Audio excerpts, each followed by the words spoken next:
बत्ती जब जलती है तो जलने के बाद थोड़ा ऐसे हो जाती है, वैसे ही दिखने लगेगा। तो ये बात आई प्लूरल एफ्यूजन की। दूसरा आपका क्या सवाल था दूसरा? Sir pericardial effusion. हार्ट भी एक झिल्ली के अंदर रखा हुआ है, उस झिल्ली को कहते हैं पेरिकार्डियम। वो हार्ट को सुरक्षित रखती है। हार्ट जब से पैदा हुए और जब तक जिंदा रहोगे बार बार चलता रहेगा। तो झिल्ली हार्ट की प्रोटेक्टिव कवरिंग होती है। जब उस झिल्ली के अंदर पानी भरने लगता है तो उसको पेरिकार्डियल एफ्यूजन बोल देते हैं। पेरिकार्डियम के अंदर पानी आ गया।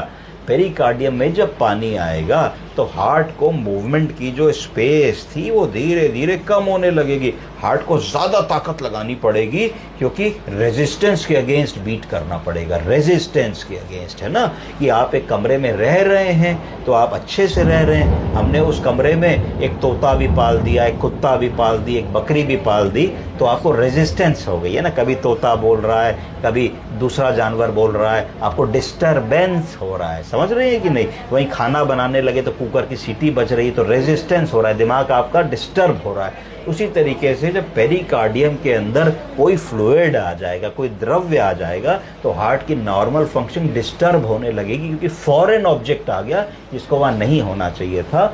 इस स्थिति में मरीज हार्ट के लक्षण बताएगा, हार्ट पेन लेके आएगा। आपको डाउट होगा कि भाई ईसीजी में तो बहुत कुछ नहीं निकल रहा, एंजाइना के चेंजेस तो आ नहीं रहे, ट्रैप्टी पॉजिटिव आ नहीं रहा, क्या चक्कर है? वो पानी हम लोगों को एक्सरे में नहीं दिखेगा। उस पानी को देखने के लिए हमें कौन सी जांच करानी पड़ेगी?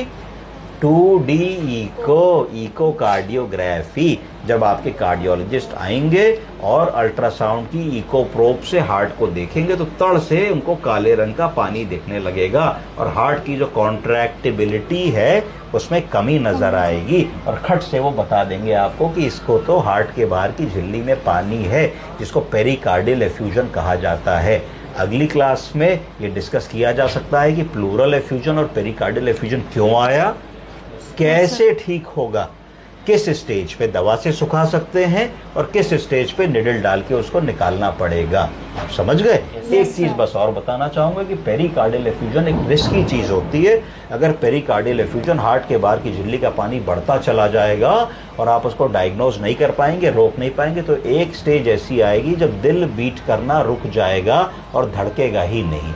उसको कहा जाता है कार्डियक टेम्पोनाड। क्या? Cardiac tamponade. और एकदम दिल रुक जाएगा और मरीज की जान चली जाएगी। तो ऐसा ना हो, इसके लिए हमको इसके बारे में जागरूक होना चाहिए और सही समय पे सही जांच मरीज को बतानी चाहिए। समझ गए आप लोग? Yes sir.